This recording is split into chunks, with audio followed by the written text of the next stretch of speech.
दोस्तों, यह कहानी कमलपुर गांव की है। उस गांव में एक छोटे से झोपड़े में चारू अपने बेटे के साथ रहती थी। वह बहुत गरीब थी। उसे कभी काम मिल जाता तो वह अपना घर चला लेती। अगर कभी कभार काम नहीं मिल जाता तो वह भूखा ही सो लेती। उसे ज्यादातर काम नहीं मिलता था। वह अपने बेटे से कहती हैं, आज हमें लगभग 2 दिन हो चुके हैं कि हमने अब तक कुछ भी नहीं खाया है। मुझे 2 दिनों से काम नहीं मिला है। अगर तुम्हारे पापा जिंदा होते तो वह कुछ भी करके हमें खाना ला देते। माँ, मुझे भी बहुत भूख लगी है।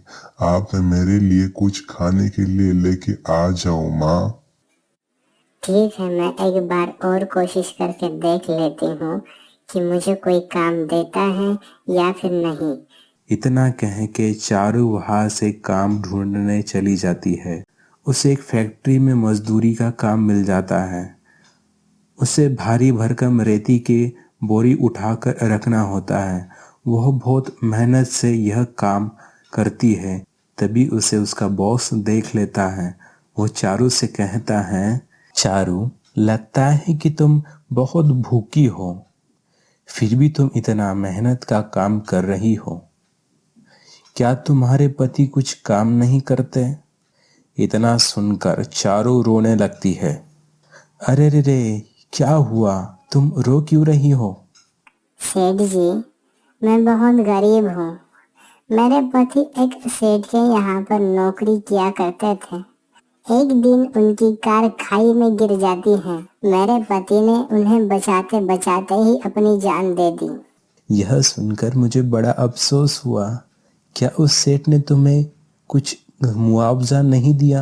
नहीं, यहाँ तक कि उस सेठ ने हमको देखने एक बार भी नहीं आया।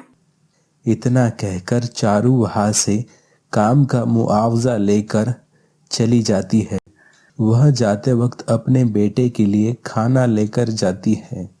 जब वह घर पर जाती है तो देखती है कि उसके बेटे को बहुत बुखार होता है। उसके पास अभी कुछ पैसे नहीं बचे थे जिससे वह अपने बेटे को अस्पताल में भर्ती करवा सके। वह अपने बेटे से कहती हैं, अरे, मेरे पास तो अभी कुछ भी पैसे नहीं बचे जिससे मैं तुम्हारा इलाज कर सकूं। इतने में ही वहां पर चारू जहाँ पे मजदूरी किया करती थी वहां के बॉस आ जाते हैं। वह चारू से कहते हैं, चारू, मुझे माफ कर दो। मुझे पता नहीं था कि तुम इतनी मुसीबत में हो। तुम्हारे पति मेरे यहाँ पर ही काम किया करते थे। उन्होंने मुझे बचाते बचाते अपनी जान गंवा दी। मैंने तुम्हें बहुत ढूंढने की कोशिश की मगर तुम मुझे मिले ही नहीं।